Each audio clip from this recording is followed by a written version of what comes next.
Take a moment and think back to when you were a child. What were you like? Did you make a lot of friends because you were outgoing and kind? Or were you really interested in learning new things? Now, compare that to who you are now. Are you still quite similar to how you were, or have you changed a lot? There's never just one thing that causes you to become the person you are. There are combinations of different factors acting together to influence you to become the person that you are today. So if you're wondering what happened to the shy or outgoing kid you used to be, let's take a look at how your upbringing shapes your personality. ACEs. The things you go through as a child can play a big part in who you become when you're older. ACEs are adverse childhood experiences, and it refers to any traumatic event you went through when you were a child. This can mean being in an environment that was violent, unsafe, and unstable, such as experiencing or witnessing physical or emotional abuse or neglect. These traumatic experiences can have a lasting impact on your health. According to the CDC Kaiser ACE study, the more ACEs you experience, the more you're at risk for negative health outcomes. These include chronic health diseases such as heart disease, stroke, and diabetes, health risk behaviors such as alcoholism and smoking, as well as mental health issues such as depression. One study by Grunsnick and others from 2019 even found that it led to higher levels of neuroticism, which has been associated with mood disorders and generally poorer health. Traumatic events in childhood can affect your health in the long term and influence the person you become. Becoming depressed or turning to smoking or alcohol to cope with what happened may be a habit that sticks with you through adulthood.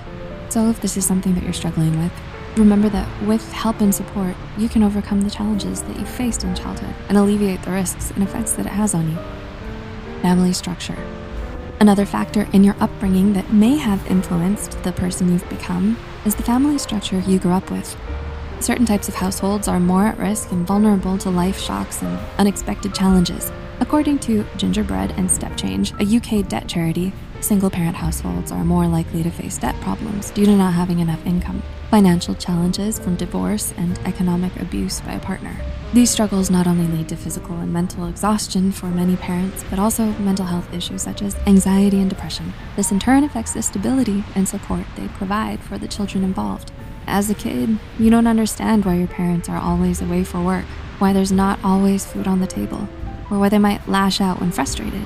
These uncertainties at home can affect your physical and mental health. A study looking at the effects of family structure on children's mental health even found that those from single and divorced families were more likely to receive an ADHD diagnosis. What's more, it can also lead to behavioral issues when you turn to harmful activities or make reckless decisions as a way to cope. According to a study in the journal Education Next, children living in a single-parent household are less likely to finish school.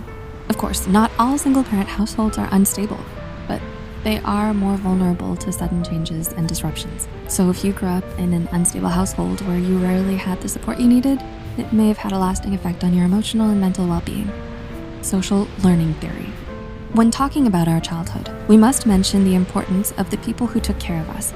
After all, much of our personality comes from the people we grew up around. This is often due to a combination of genetics and the social learning theory, which explains how behavior is learned through observation and imitation. First studied by Alfred Bandura in his Bobo doll experiment, he showed how children often copy the behavior of the adults around them. When they saw an adult punch and kick the toy model, they displayed the same aggressive behavior toward the toy when left alone with it. What they learned is that children will look to the adults around them to learn how to act and behave in uncertain situations. These behaviors, if continually rewarded, become reinforced and turn into a habit. In this way, if you grew up seeing your parents lash out, be aggressive, or even violent towards others, it's likely you'll develop the same behaviors as them and treat others as such. Of course, the opposite is also true, where parents who emphasize kindness and patience will often have children who will mirror the same behaviors. So have a think about the people you were surrounded by. How did they act? The theory of mind. As a child, your thoughts, feelings, and beliefs lie at the center of everything. Only when you start to interact with other people will you realize that they have their own thoughts and beliefs that are different from your own. This is essentially the theory of mind. This social cognitive skill refers to the ability to figure out what others might think, feel, and believe, and distinguish it from your own. While you may not be aware of it, this skill is essential to our social interactions and conversations. It usually develops in early childhood and improves with age as you gain more social experience. Without a strong theory of mind, You may find yourself always frustrated that others don't see things as you do or have issues with understanding what other people think and want. This is one reason playmates and friends are so important to your social development during childhood. It's the first time you get to interact with people similar to you and learn how to communicate, empathize, and see things from another's point of view. This skill is what allows you to tell when your friend is upset, even when they haven't said a word, or know what they want despite what they've said.